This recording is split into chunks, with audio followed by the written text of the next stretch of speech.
Oke, baik. Selamat pagi semuanya. Semoga tetap sehat selalu ya. Kali ini saya akan meminta izin pada kalian untuk merekam aktivitas perkuliahan kali ini. Nah, kita akan review yang sebelumnya tentang pengantar sistem informasi geografis. Ini berhubungan sama perencanaan rute, ya kan? Bisa perencanaan rute, bisa network analis, ya kan? Bisa nanti kalian merencanakan pergudangan, ya kan? Lokasi gudang yang cocok di mana berdasarkan retailer yang sudah ada sebelumnya. Jadi disesuaikan. Ya. Contohnya di Gianyar sekarang lagi dibangun dekat kampus tuh, lagi dibangun sebuah gudang dari Indomaret. Dia mau memindahkan gudang yang di Batu Liti dipindah ke Batu Bulan. Itu termasuk yang gudang yang paling besar jadi pindahkan lokasinya karena lebih dekat dengan aktivitas yang Indomaret banyak kan di daerah selatan gitu kan. Ya kan? Jadi mereka memikirkan hal tersebut. Jadi kalau di Batu Liti sepertinya terlalu jauh gitu kan. Kalau di Batu Bulan ya agak tengah-tengah lah itu sudah mungkin sudah dikaji sebelumnya. Nah, menggunakan ini juga bisa. Menggunakan salah satunya menggunakan GIS, ya kan. Alat bantunya adalah salah satunya toolsnya adalah dari QGIS, ya kan. Ada ArcGIS, dulu ada MapInfo, ada ArcView. Sekarang kita bergeser nih karena dulu aplikasinya itu berbayar semua, harus langganan, harus bayar, dan bayarnya itu nggak main-main. Setahunnya biasanya 100 juta. Siapa yang punya duit sebanyak itu kan? Siapa yang punya duit? Saya nggak punya duit sebanyak itu kan. Nah itu makanya kalau ada yang gratis dan fiturnya sama dengan yang ArcGIS Pro yang sekarang, kita pakai yang gratis saja. Di lab komputer juga sudah dipakai, sudah diinstal. Nanti kalau misalnya mungkin di minggu depan kita geser ke sana ya sambil nyobain alat-alat yang baru lah, lumayan baru. Belum pernah sana? Sudah sama siapa? Ke lab, Pak. Ke lab yang di lab komputer? Oh, lab komputer Belum, sana saya. Nah, kita review sebelumnya. Kemarin minggu lalu kita sudah saya sudah memberikan gambaran tentang aktivitas atau sistem informasi geografi untuk pengantarnya ya. Nah, kita ada 3 nih aktivitasnya. Yang pertama adalah input. Nah, data primer dan data sekunder. Data primer itu berarti data yang diolah, semua ini diolah. Tapi kalau data primer adalah data yang kita dapatkan sendiri, baik melalui survei, melalui wawancara, ya kan. Kita pokoknya datanya kita ambil sendiri. Nah, data sekunder berarti data yang sudah ada diambil dari orang lain, dari pihak lain lah. Misalnya data pergudangan dari perindustrian gitu, data lalu lintas dari dinas perhubungan gitu. Jadi data-data sekunder itu yang dikumpulkan bisa dari website juga bisa, jadi dari sumber internet juga boleh, dinamakan data sekunder. Jadi nanti misalnya kalau udah menyusun tugas akhir, ini nih, paling ditanya nih, data primernya apa? Ini yang berhubungan sama variabel. Data sekundernya apa? Yang dari dinas ya. Tahun berapa tuh? 3 tahun ke belakang, 2 tahun ke belakang, itu tergantung nanti kebutuhannya. Kemudian processing nih. Nah, processing ini berhubungan sama pengolahan data nih. Processing bisa jadi kita mengolah data dulu di Excel, ya kan? Bisa tuh. Udah pada bisa Excel ya? Kemarin udah saya ajarin dikit lah. Ya, Excel.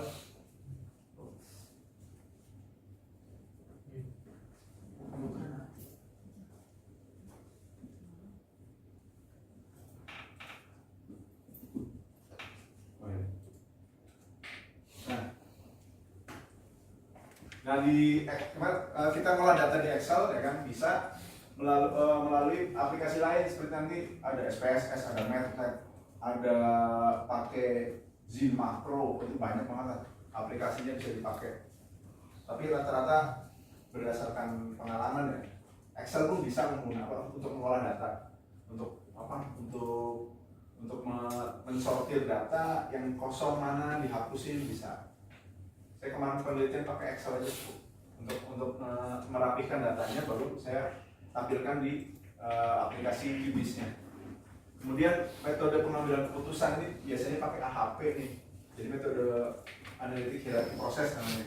Jadi memilah-milah antara hal yang penting, tidak penting, gitu, kurang penting, ya kan? Dipilah-pilah tuh analitik hierarki proses. Nah, kemudian outputnya jadi apa? Misalnya data luarannya apa? Ya kan? Peta tanda data guna lahan, misalnya untuk kalian kerjanya misalnya di apa? Di dinas tata ruang atau apa? Dinas Bapeda lah misalnya. Itu berguna sekali nih. Itu untuk pengambilan keputusan atau pengambilan kebijakan nih. Ini daerah, misalnya daerah kampus ini, ya kan dulunya sawah, ya kan. Tapi dialih fungsikan, misalnya diganti atau diambil lah, dirubah jadi daerah pendidikan gitu. Itu jadi setiap daerah, setiap kabupaten atau kota itu punya peta tata guna lahan sendiri. Ya. Pernah lihat dulu? Udah pernah? RT RW namanya. Peta RT RW, rencana tata ruang wilayah. Kemudian atau dari metode apa? Dari pengolahan data ini bisa keluar hasil perhitungan statistika, ya kan? Hasil perhitungan statistika berarti nanti diinterpretasikan, nanti bacanya bukan langsung tulisan ini berpengaruh, enggak, tapi keluarnya adalah berupa angka, biasanya angka yang berapa yang nanti kita harus nyari sumber yang di luar ya. Gimana cara menginterpretasikan atau minta tolong bantuan orang lain juga bisa tuh, hal yang wajar sih, bukan ranah kita, bisa minta tolong bantuan orang lain bacain nih hasil. Bisa. Kemudian untuk merencanakan rute nih, bisa. Kemarin yang tahun kemarin itu ada merencanakan rute pabrik rokok, ya kan? Pabrik rokok punya retailer tersebar di 13 kota di Jawa Timur. Rutenya kendaraannya ada terbatas. Berarti rute yang diambil harus lewat mana dulu dengan kendaraan yang terbatas tersebut. Jadi dianalisis mana yang paling cepat, mana yang paling dekat, ya, mana yang paling murah sesuai dengan budgetnya, misalnya solarnya berapa, ya kan? Waktu tempuhnya berapa, jadi banyak faktor lah. Nah ini salah satu yang digunakan, kita pakai QGIS ini ya. Ini MapFlow kita kemarin coba dikit buat melihat kita apa ya, mengambil data spasial, data foto udara, kita konversi menjadi data vektor. Pindah ke QGIS. Nah, kalian kalau sudah menginstal QGIS, otomatis sudah dibuka nih.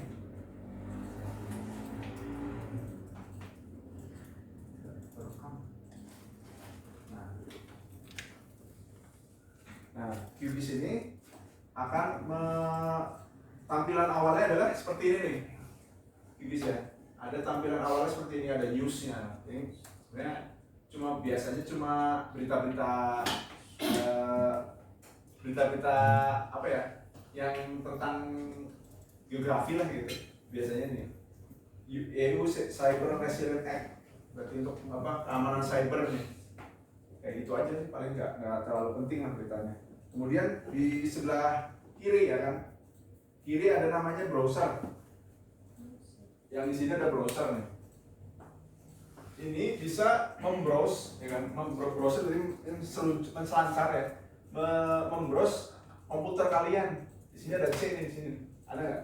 Di sini ada C atau D atau E. Nah, dia misalnya tergantung berapa partisinya kan. Ada C atau nah.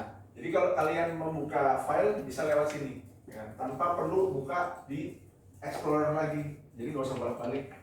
Asal kalian udah tahu tempatnya, tinggal lewat sini ya, ditelusurin aja bisa keluar di situ. Jadi ini fiturnya sebenarnya sama kayak ArcGIS Pro kalau yang udah pernah pakai. Kalau saya udah pakai dua-duanya, ya kan. Saya awalnya pakai ArcGIS, kemudian migrasi nih saya ke QGIS karena apa? Gratis. Saya ArcGIS itu bayar lumayan 3 juta setahun. Itu apa? Lumayan waktu pandemi sih saya kepake. Kalau sekarang udah ada yang gratis ya gratis aja deh. Ya. Nah ini ada macam-macam nih di sini, ada bookmarks, ya kan? Ada bookmarks, ada home, ya kan? Home ini dokumen dari si ArcGIS-nya, si QGIS-nya. Tergantung kita di mana ini. Nah kemudian kita tutup dulu ya nih, si newsnya. Kita atau kita bikin open new project aja, Ctrl N, open new project. Nah, kemudian jadi ngeblank ini nih, jadi kita bikin blank canvas, kayak bikin Word new dokumen, nah gitu. Jadi bikin blank canvas dulu, kemudian kita akan tampilkan maps dari peta dasar nih, peta dasar dari si apa QGIS ini.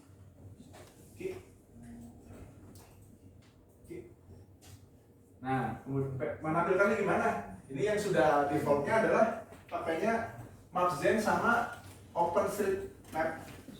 Ya, terlihat sih ya di XYZ Tiles. XYZ Tiles buka, kemudian OpenStreetMap di klik kanan, kemudian Add Layer to Project.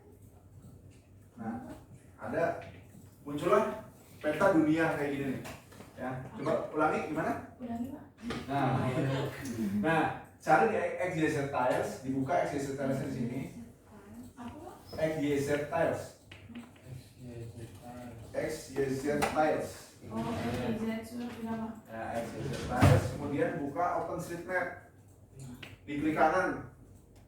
Klik kanan, Add Layer to Project.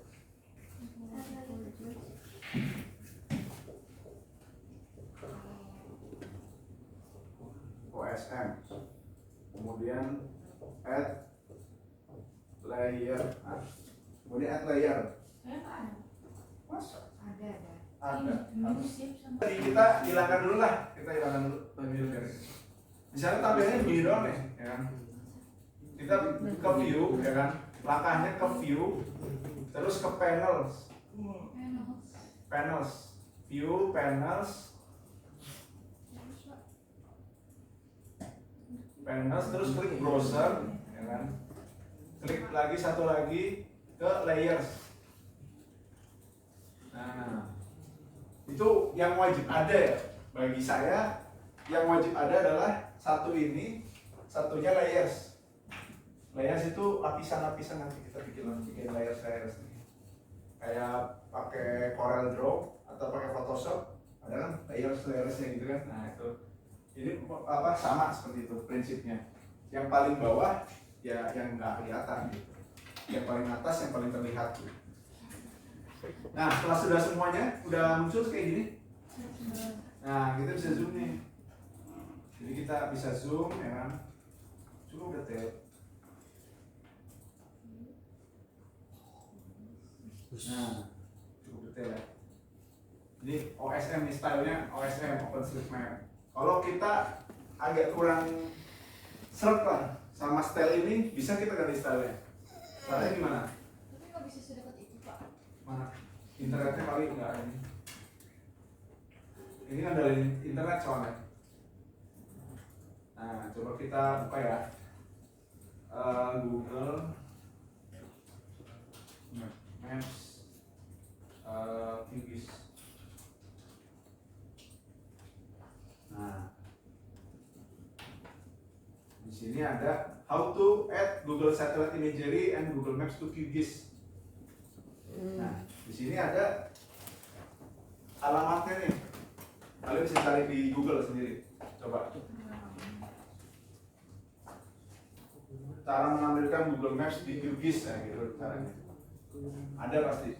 Ini.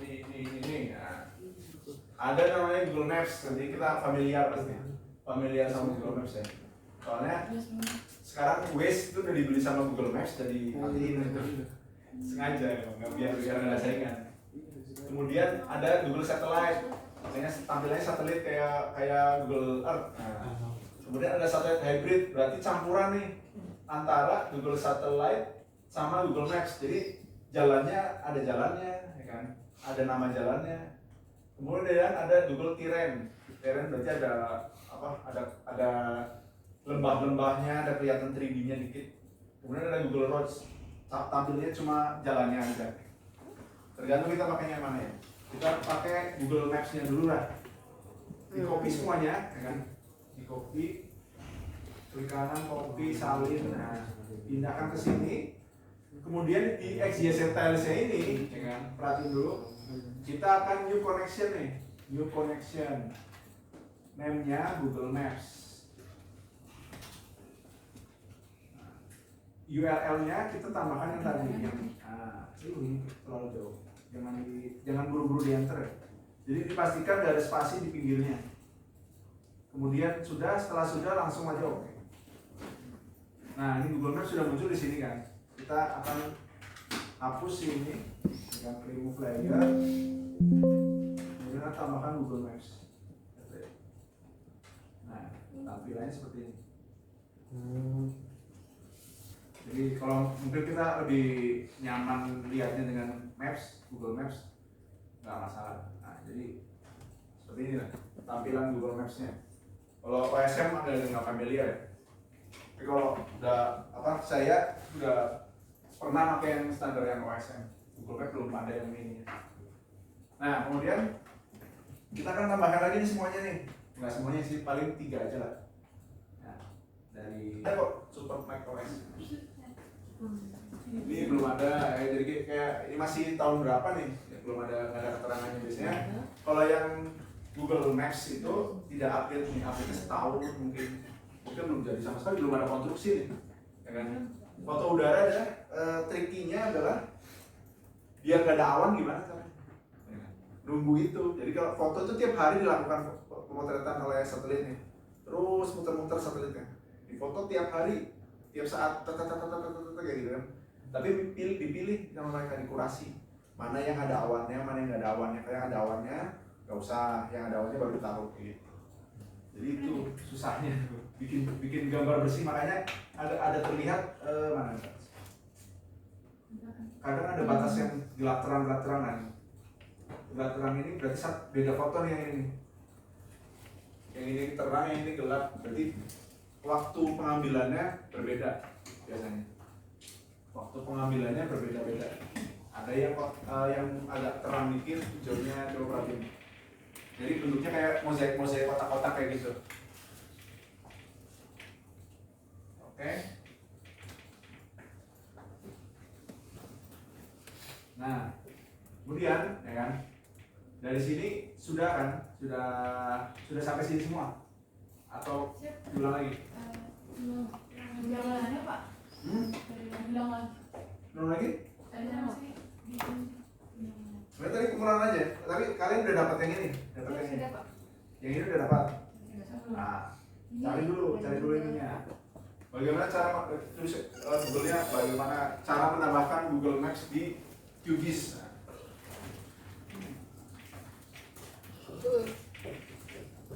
QGIS.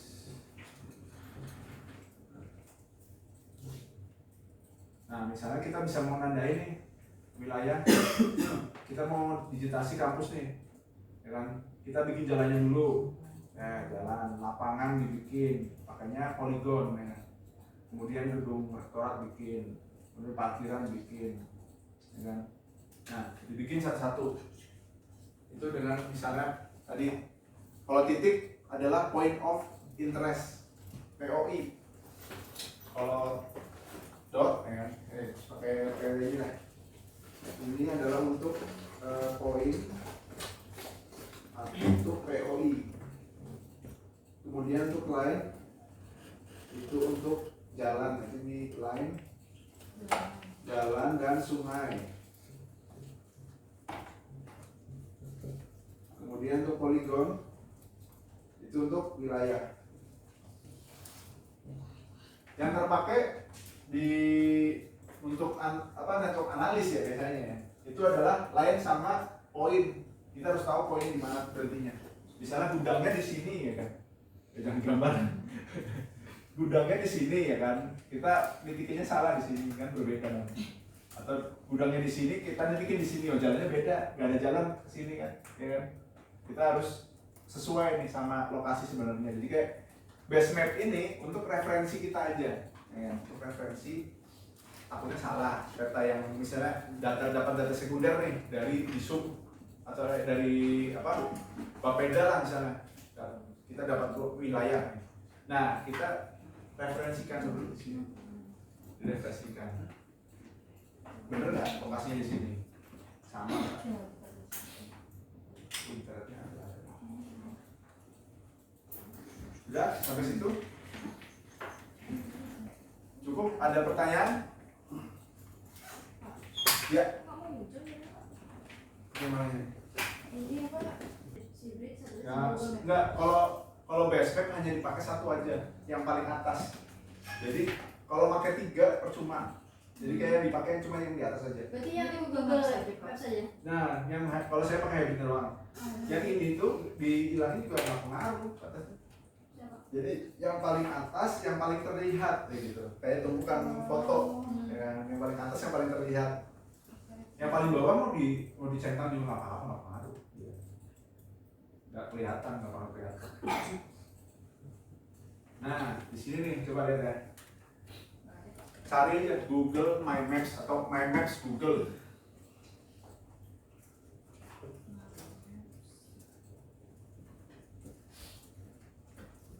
Nah, dulu menunya itu keluar di Google Maps, tapi sekarang dihilangkan, nggak tahu kenapa.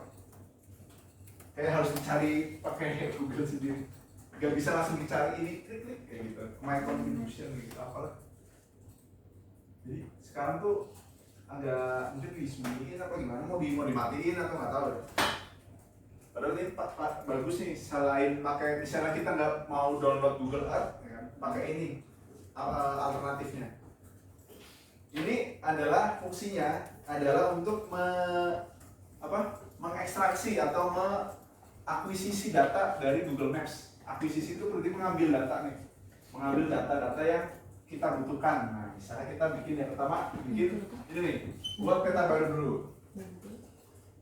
Buat peta baru. Google My Maps. Buat peta baru. Setting create. Itu rekamannya masih nggak? Cek dulu barangkali. Coba. Masih. Oh iya, udah. Waduh, internetnya bagus banget. Saya nggak kebuka Pak. Satu. Ini kebuka. Gue. Ke Google terus ketik My Maps. My Maps. Jangan hilang Pak. Hah? Makasih ada internet. Ya, ini saya tidur Pak. Asal kok di sebelah mana ini Pak? Hah? Google Maps satunya Pak. Nah, ini bukan di browser. Ini mulai. Buka di browser, cari My Maps Google. Nah, itu mulai. Petaku mulai. Nih, komputer saya nggak ada itu. Habis mulai buat peta baru. Ya, buat peta baru gitu. Ini saya sambil nunggu internet di dalam. Nah, saya di belakang aja dah. Sudah Pak. Sudah. Kalau ini bentar. Klik create. Nah, kalau yang belum create di ini nyambungnya sama Google Drive ya. Buat peta baru. Klik buat peta baru yang merah-merah. Create Pak. Mainnya. Create yang di Google Drive-nya create. Jadi nanti ada folder di Google Drive yang baru untuk buat nyimpan data kita. Atau buat ekspor dan segala macam. Jangan ada spasi di antara kita ya. Nah, udah lanjut ya. Lanjut kita setelah sudah mencari peta yang kita mau, data yang kita mau, kita klik di opsi lapisan ini nih. Kemudian ke bawah. Nah, terus ke ekspor data. Ekspor data kita ada dua pilihan nih, ada KML atau KMZ, ada CSV. CSV itu nanti bentuknya Excel. Nanti bentuknya tabel kolom-kolom gitu, ada koordinatnya, ada namanya kayak gitu. Nah, kita pakainya langsung yang visual nih, KML KMZ. Kita klik dulu. Nah, kemudian ekspor ke KML KMZ buat data terbaru KML ini nggak usah. Ya. Kemudian ini nggak usah langsung download aja ya, nggak usah diklik apa-apa di sini, langsung download aja. Ya. Nah, ini geser. Nah, kita buka, ini sudah ada muncul data ini di unduhan. Cak, bukanya pakai apa Pak? Bukanya pakai itu tuh. Kita cari, bukanya pakai QGIS nih di sini.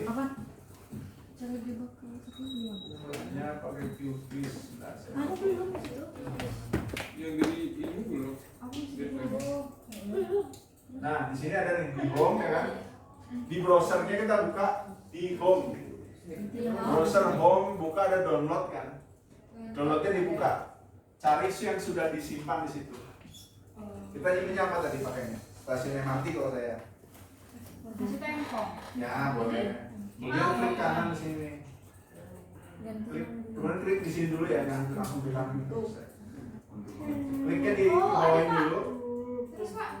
Ke bawain dulu baru ke klik kanan di yang di bawahnya yang ada titik-titik tiga gitu. Titik-titik ya. Klik kanan, kemudian add layer to project. Nah, kemudian zoom to layer. Di sini ada. Ya. Nah, zoom to layer. Klik kanan, zoom to layer, jadi akan menampilkan ini. Kita ganti nih, simbolnya kita ganti. Oh, terlalu cepat ya? Ya, Coba. Pak.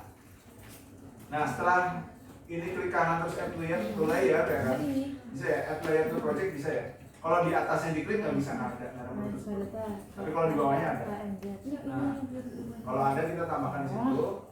Kemudian lalu sudah muncul ini kotak-kotaknya masih belum bagus ya. Kita akan lebih perbaiki. Di double klik di logonya di sebelah sini nih. Kita double klik di sebelah sininya. Klik 2 kali. Kita bikin single simbol. Nah, single simbol lalu labelnya kita single label.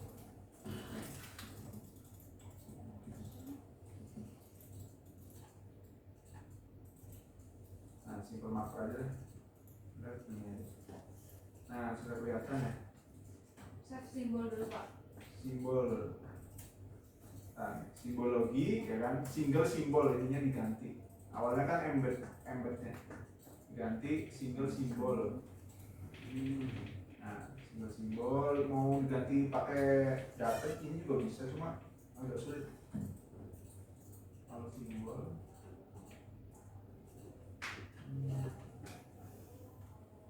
ada orange.